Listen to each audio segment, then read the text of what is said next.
Alright, y'all. Here we are again. Another raw reaction video.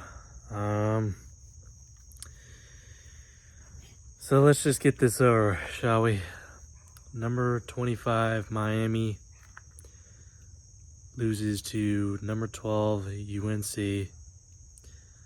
41-31, but honestly, that score is a little misleading. Towards the end, Miami was starting to fight and crawl their way back into this game. For any that may have not watched the game, it was 17-14 at the half. Miami was up 3, and I thought we looked pretty good in the first half. Offense was okay, I guess. I thought defense did a pretty good job of pressuring Drake May all night long. I thought Ruben Bain had a hell of a game against Drake May, and I hope to see him more throughout the season. And just one sec, guys and gals. Letting my dog in. As y'all know, I can tell I'm outside. UNC had a crap ton of penalties in this game. I think they had like 17 for like 194 or some shit like that. I don't know. I don't have the stats on me, guys. Like I said, this is just my raw reaction. Let's just cut to the chase, shall we?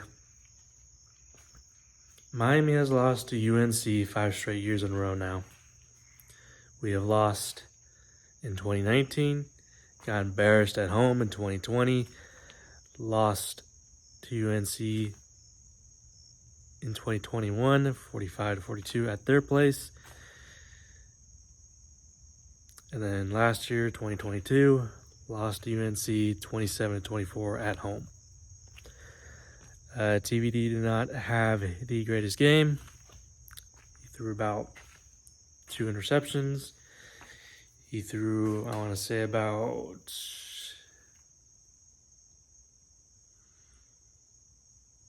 300 and something yards. That's just my estimated guess. Like I said, I don't have the stats on me, but he had 4 touchdowns, 2 interceptions in this game. I felt like he had more, and for some reason I feel like he does have more.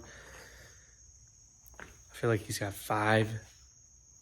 I don't know. And then we found out tonight in the post-game presser that he tore his finger on his throwing hand. He tore about 3 ligaments during the preseason of fall camp. So, he says it's healing up, but it does hurt him when he does get hit, or when he does hit it, which makes me wonder, is that affecting him? Or it could be something else. I don't know. At the end of the day, guys and gals, Canes fans, college football fans, whoever's watching this, there's no excuses, man. When you turn the ball over and when you commit penalties, because we did commit some pretty bonehead penalties, and there were some interesting calls in this game towards Miami. You're not going to win a lot of games. And also, when you're giving up like 3rd and 18 and 3rd and 20, you're not going to win a lot of games. It's just not going to happen. And I knew, and speaking of the 3rd and 20, I knew as soon as J.D. Davis got called for that holding or defensive pass interference on Tez Walker, I knew Drake May was going to go back to him. Just obvious. And I felt like there was no safety help in this game whatsoever. And then eventually, UNC ended up running the ball down our throats. Amarian Hampton, I think that's his name. The running back for UNC just kept running down our damn throats.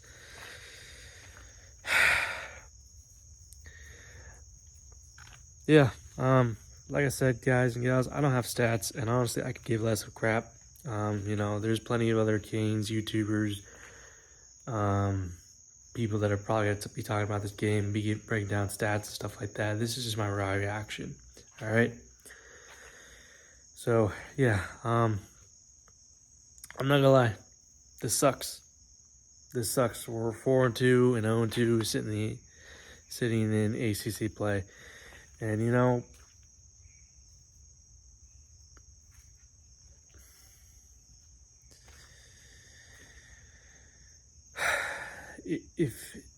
I hate having to bring up back Georgia Tech, but if you were to tell me if we beat Georgia Tech but lose to North Carolina, I would have said okay, because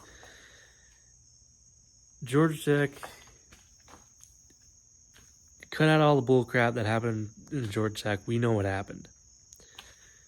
Georgia Tech, we realistically should have won that game, and we should have.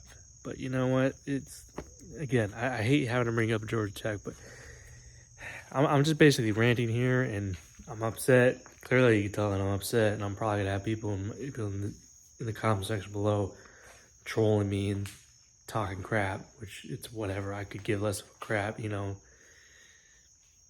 is what it is. But yeah, man, it's a hard pill to swallow. Mario Cristobal is 9-9 as the head coach of the University of Miami. He's 3-6 in ACC play, and he's 0-5 in ACC play at home, and he could potentially be 0-6 in ACC play at home against Clemson, because I believe Clemson has won their last 4 games, and if you look at their combined record against us, I want to say it's like 138 to like 20, something like that. I don't know, but it's Clemson, guys. I know Clemson hasn't been the greatest this year, but again, it's Clemson. So yeah, it is a tough pill to swallow, man. I mean, do I think this team is better than last year's team? Absolutely. Do I think we are heading in the right direction still? Absolutely, I do. And a lot of people say, "Oh, fire Mario Cristobal," all this stuff. Like, what's that gonna do? We're just gonna keep going in the opposite direction and keep repeating the same cycle, man. It's not gonna help. But yeah, anyways, I've been ranting for about 8 minutes. Gonna be going on 9-10 minutes here. So yeah, I'm upset, clearly, you can tell. But you know what, at the same time, shouldn't be shocked.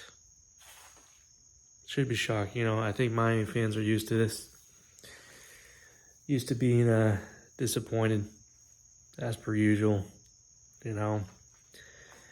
Had a chance at the end, but too little too late. And I hope we finish the season off on a good note. I really do. But we'll see, man. We'll see. You got Clemson next week at home. I mean, I think that's supposed to be a primetime game. I don't know if they're going to change it or not. Who knows? We'll see. But Miami's no longer going to be ranked anymore. To be honest with you, we shouldn't have been ranked to begin with. But, they wanted it to be a big-time game, I guess. But congratulations, North Carolina fans. You got your 5th straight win against the Miami Hurricanes, who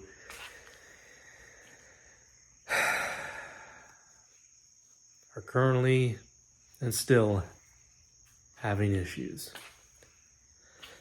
So, but at the end of the day, man, it's ride or die for me and for a bunch of other Canes fans. So one last time, number 25, Miami, and number 12, UNC. UNC gets the dub. 41-31 is your final score. Miami will get ready to face off Clemson. Like I said, I believe that's supposed to be a primetime game, but that might change considering the loss. But yeah, I'm going to end it here, guys. Hope you enjoyed. Peace out.